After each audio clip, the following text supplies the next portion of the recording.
Hello everyone, welcome to Abhipedia powered by Abhimanyu IAS. My name is Barka Mirza. तो आज के इस सेशन में मैं आपके लिए लेकर आई हूँ कुछ MCQ questions which is regarding fiscal policy for SEBI grade A examination. जैसे कि हम सबको पता है कि नोटिफिकेशन बहुत जल्द आने वाली है, हार्डली हम कह सकते हैं जनवरी के फर्स्ट वीक में या फिर सेकेंड वीक ऑफ जनवरी में आपका जो नोटिफिकेशन है फॉर सेबी ग्रेड ए वो आ जाएगा। तो नोटिफिकेशन आने के बाद आपको ज़्यादा टाइम नहीं मिलता टू प्रिपेयर योर एग्जामिनेशन। तो आपको क्या करना है, अपनी प्रिपरेशन को अभी से ही स्टार्टअप करना है, स्टार्ट कर देना है अपने प्रिपरेशन को, बूस्टअप कीजिए अपने प्रिपरेशन को, स्ट्रेंथन अप कीजिए टू क्रैक योर एग्जामिनेशन।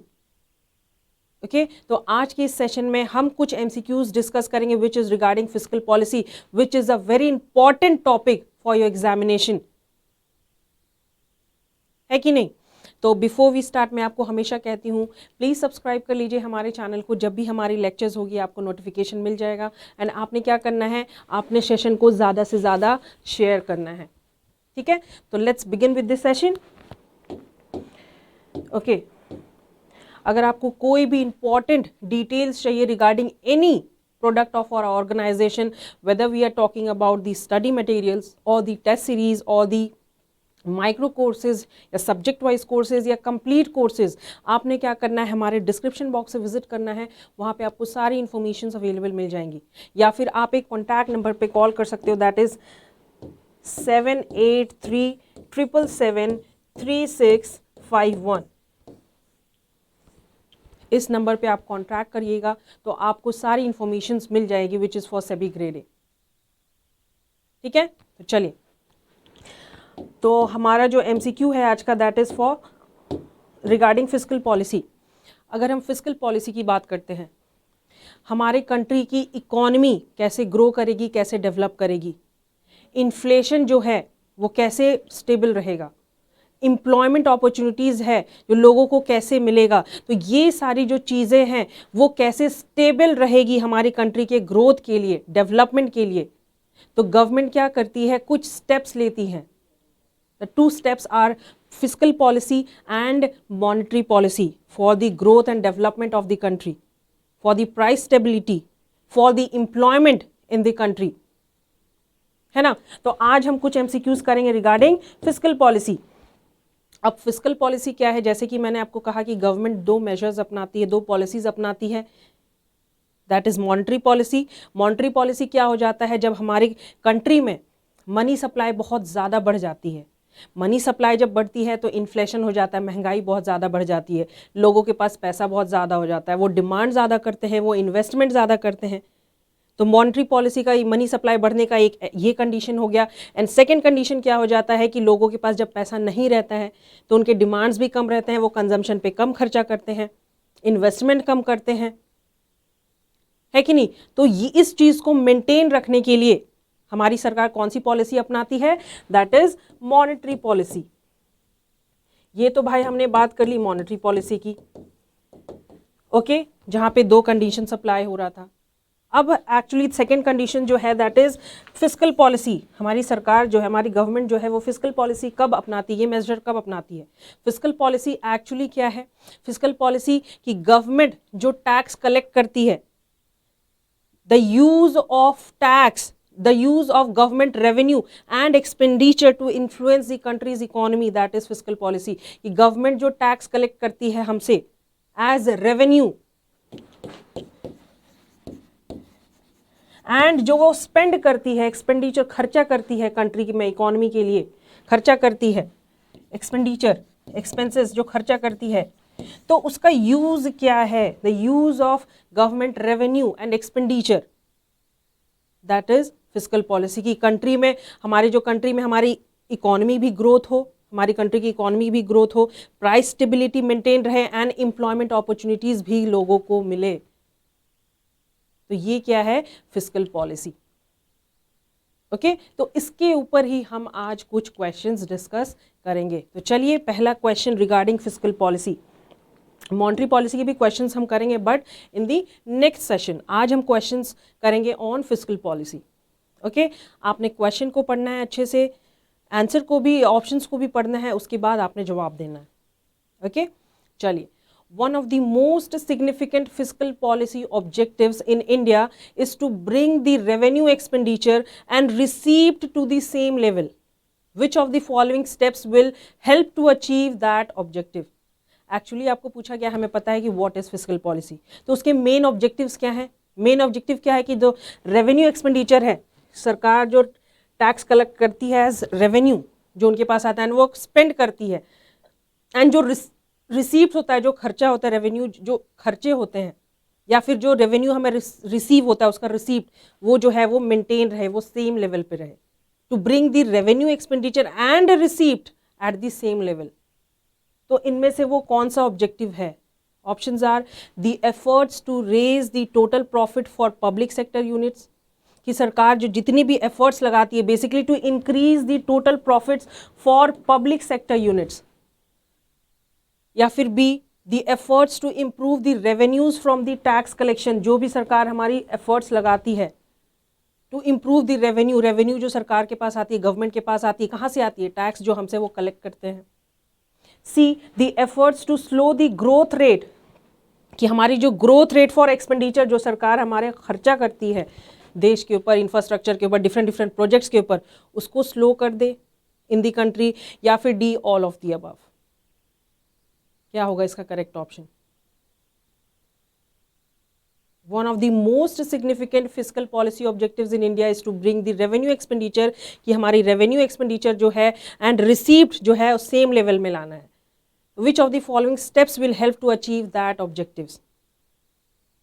अगर हम पहले की बात करते हैं, the efforts to raise the total profits for public sector units, कि जितना प्रॉफिट्स आ रहा है उसको और इन्हांस करना, उसको और रेज करना for public sector units. Public sector units in the sense जो एजुकेशन पे, एजुकेशन हो गया, हेल्थ केयर हो गया, ट्रांसपोर्टेशन हो गया, इंफ्रास्ट्रक्चर हो गया, ये सारी चीज़ें क्या है? पब्लिक सेक्टर यूनिट्स के अंदर ही आती है। This is the objective of fiscal policy, ये ऑब्जेक्टिव ये है। The efforts to improve the revenue from tax collection, सरकार के पास जो टैक्स आती है एज रेवेन्यूज, तो हमें सबसे ज़्यादा देखने को मिलता है कि ज़्यादातर इंडिया में देखने को मिलता है कि हमेशा डेफिसिट, कि जहाँ पे रेवेन्यू तो सरकार के पास कम आती है बट एक्सपेंडिचर जो है, जो खर्चे होते हैं वो ज़्यादा हो जाते हैं।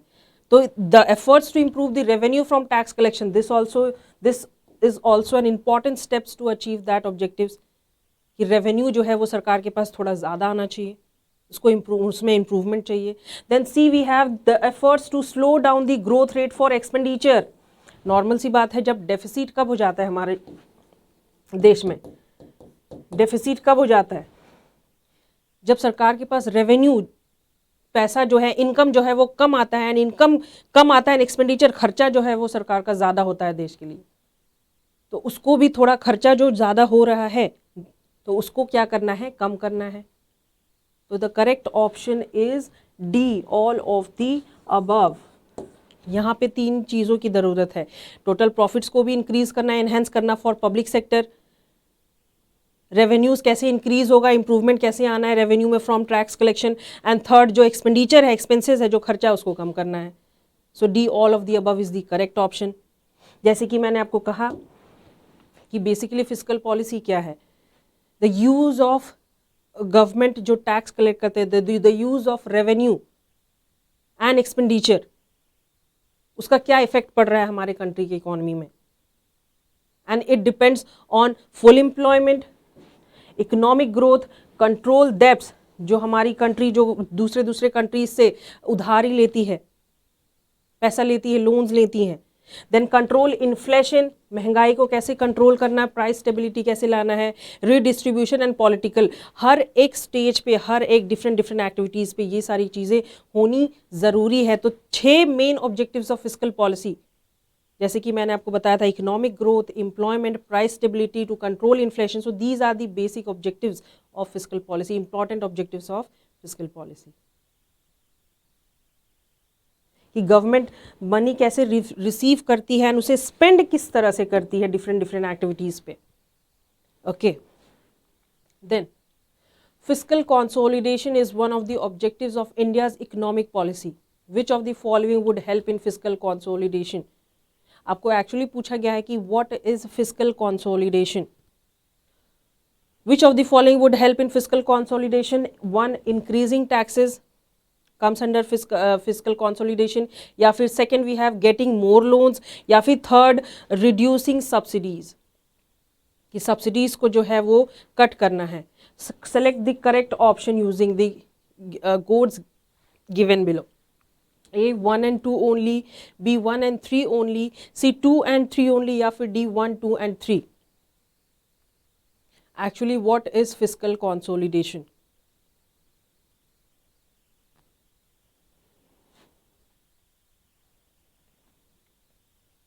अगर हम फिस्कल कंसोलिडेशन की बात करते हैं तो फिस्कल कंसोलिडेशन एक ऐसा प्रोसेस हम कह सकते हैं या फिर एक ऐसी पॉलिसी है हमारी गवर्नमेंट की जो वो पॉलिसी अपना के क्या करती है, डेफिसिट्स को जो है वो रिड्यूस करती है. जो शॉर्टेज हो जाता है हमारी कंट्री में क्या है उसको रिड्यूस करती है. Basically that is fiscal consolidation. It is the reduction in the underlying fiscal deficits. Fiscal deficits जो होता है जहाँ पे हमें देखने को मिलता है कि the expenditure exceeds the revenue of the government. जहाँ पे खर्चा तो जितना पैसा हमारे पास आया नहीं उससे ज़्यादा तो खर्चा हो गया. Expenditure exceeds the revenue of the government.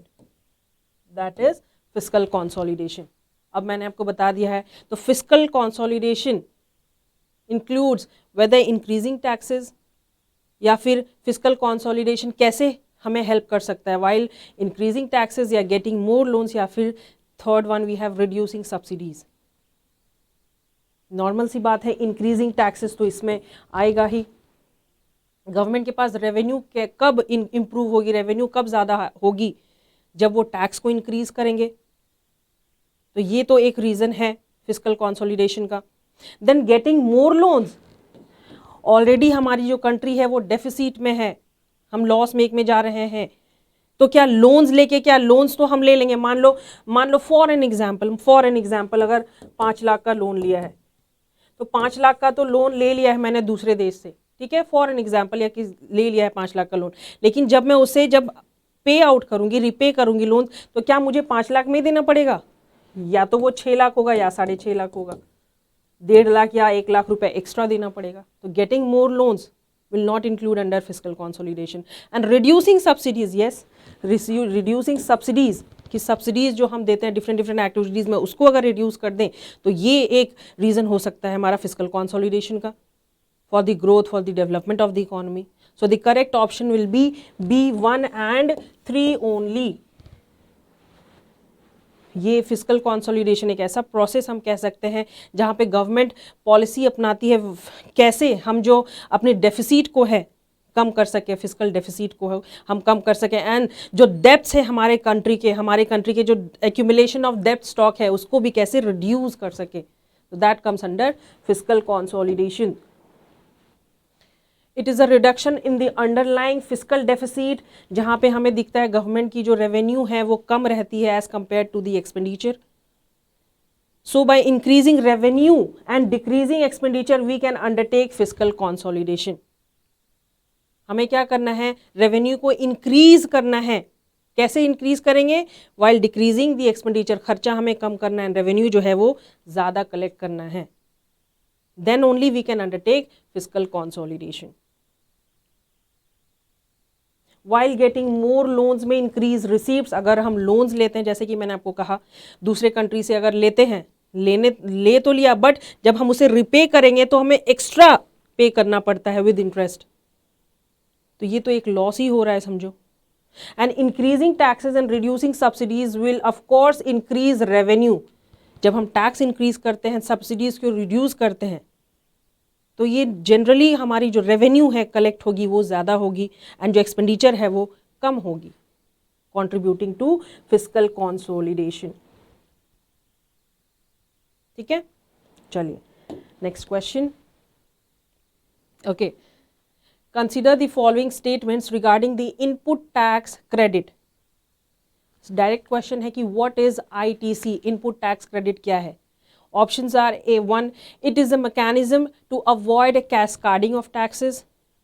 And second one we have the goods and services tax mechanism in India does not incorporate the ITC, that is input tax credit.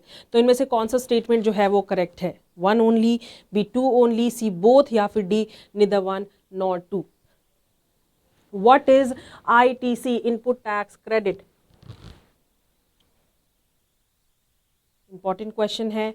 अगर हम एग्जाम पॉइंट ऑफ व्यू के हिसाब से देखें तो very very important question, exam में आपको आ सकता है इस टाइप के questions. Input tax credit ITC के ऊपर क्वेश्चंस पूछे जा सकते हैं. तो एक्चुअली व्हाट इज आईटीसी?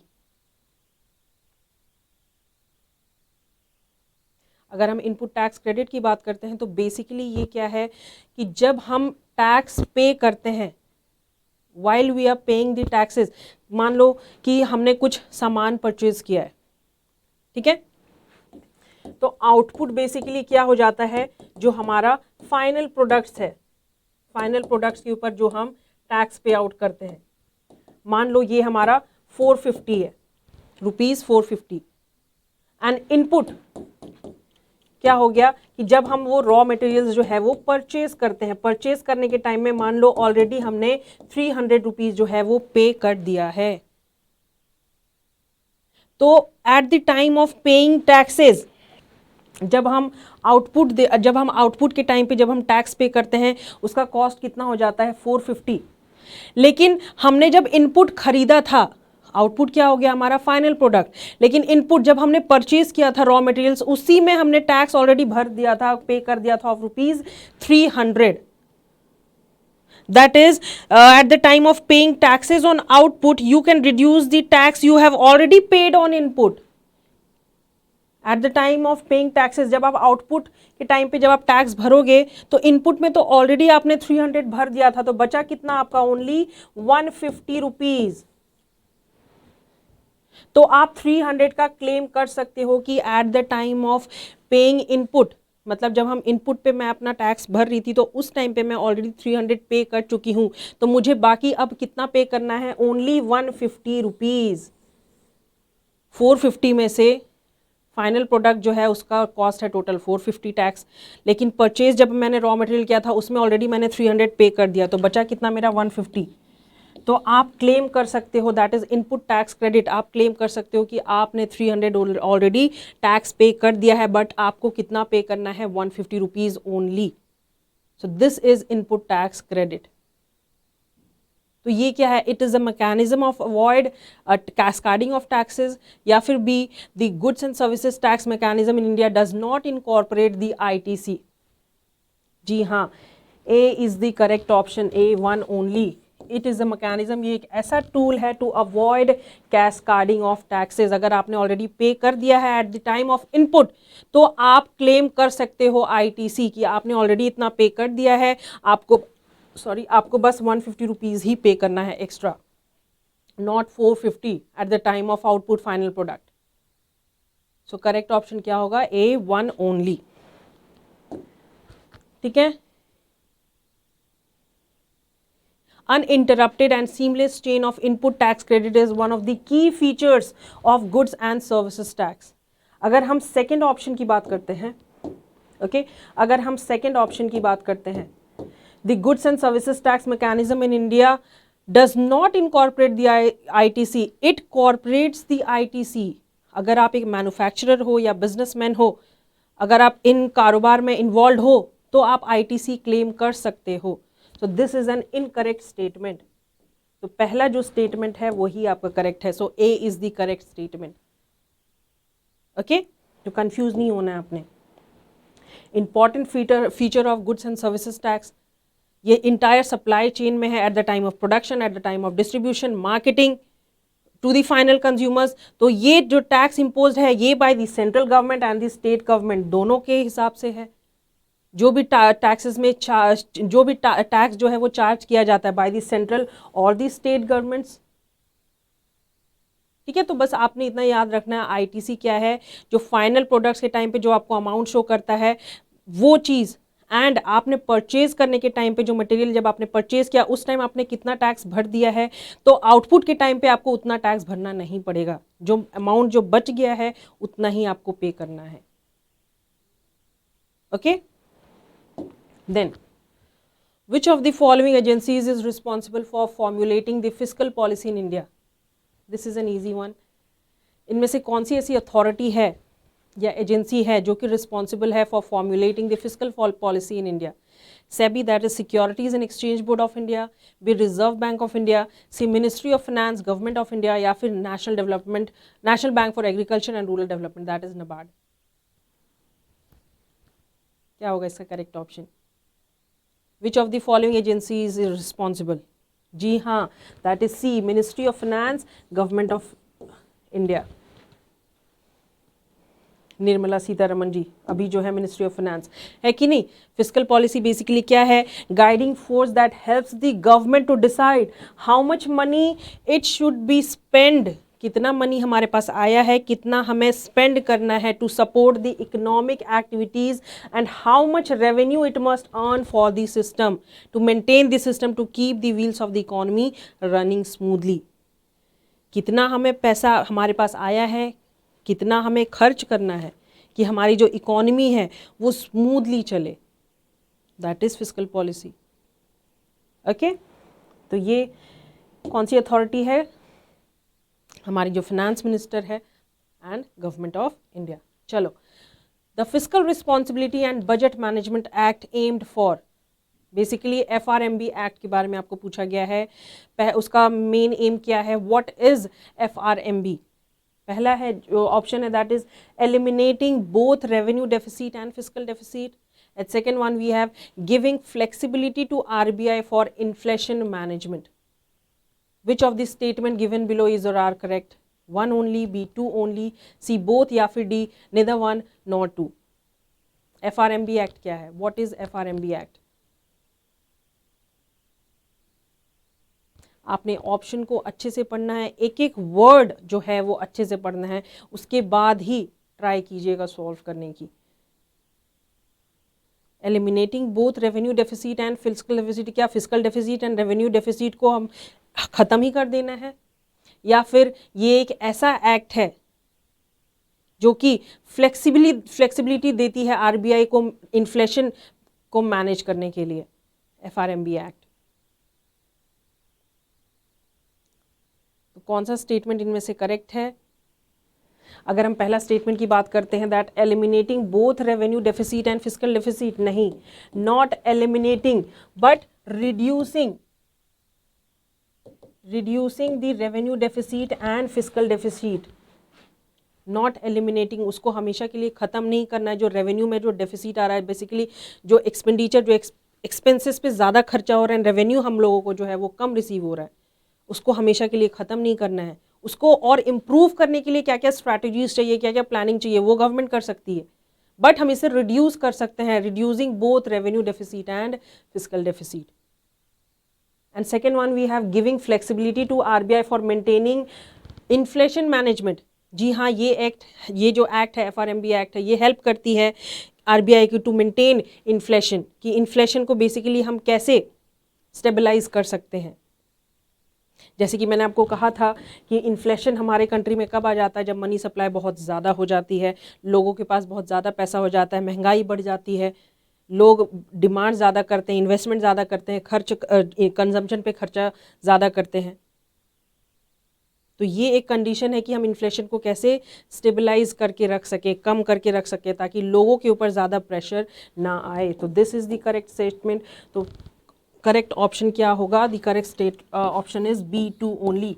पहला जो स्टेटमेंट है वो है इनकरेक्ट स्टेटमेंट. ओके, गवर्नमेंट ये दो पॉलिसी अपनाती है, physical policy and monetary policy, कि हमारी जो कंट्री की इकोनॉमी है वो ग्रो कैसे करे, प्राइस स्टेबिलिटी कैसे हो, एंड एम्प्लॉयमेंट अपॉर्चुनिटीज़ लोगों को कैसे मिले. तो बेसिक ऑब्जेक्टिव्स अगर हम देखें is the fiscal management by eliminating revenue deficit, reducing, not eliminating the fiscal deficit, stabilizing, improved debt management and improving transparency in medium term framework with quantitative targets to be adhered by the state with regards to deficit measures and debt management. जो भी हमारे country में जो डेप्ट, जो हमारी country जो दूसरे country से लेती हैं, लोन्स लेती हैं, उसको कैसे रिड्यूस करना है, डेप्थ मैनेजमेंट में कैसे काम करना है, उसको क्या क्या स्ट्रैटेजीज, क्या क्या प्लानिंग करनी है, to reduce the debts, deficit को कैसे इंप्रूव करना है, that comes under FRMB act. ठीक है,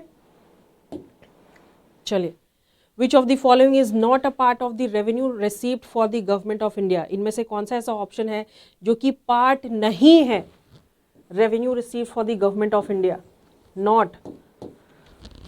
ठीक है, A the receives from the collection of interest amount from its debtors, जो भी रिसीप्ट उन्हें मिलती है, जो डेटर्स एंड क्रेडिटर्स के बीच जो भी अमाउंट लेन देन का है, जो इंटरेस्ट अमाउंट पे करता है उसका जो रिसीप्ट्स है वो। The receipts from the collection of corporate taxes, जब कॉर्पोरेट टैक्सेस कलेक्ट करते हैं उसका जो रिसीप्ट मिलता है वो।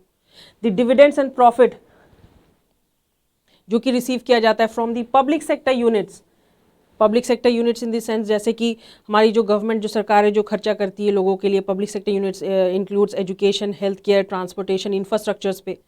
या फिर D the receives from disinvestment of public sector undertakings, तो डिसइन्वेस्टमेंट में जो पैसा आता है उसका receipts, which is not a part of revenue received for the government of India, not a part.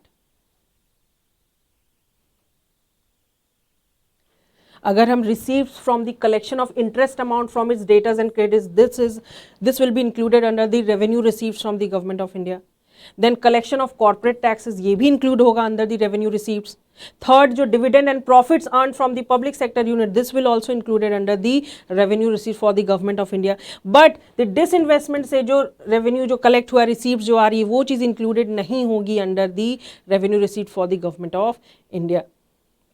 सरकार जो अपनी जो प्रॉपर्टीज है, जो एसेट्स है वो बेचती है, बेसिकली किसको इसमें इन्वॉल्व करती है, प्राइवेट सेक्टर्स को, ताकि वो ये चीज़ खरीदें। एंड जो सरकार के पास जो है वो पैसा आया, एंड पैसा जो आए तब वो सरकार जो हमारी गवर्नमेंट जो है उसको खर्चा करे टू पब्लिक सेक्टर यूनिट्स पे। सो ये चीज़ the receives from disinvestment of public sector undertaking, ये चीज़ नहीं इंक्लूड होगी as a part of the revenue received for the government of India. ठीक है, रेवेन्यू रिसीव्स अगर हम कहें तो रेवेन्यू रिसीव्ट बेसिकली क्या हो जाता है हमारे लिए।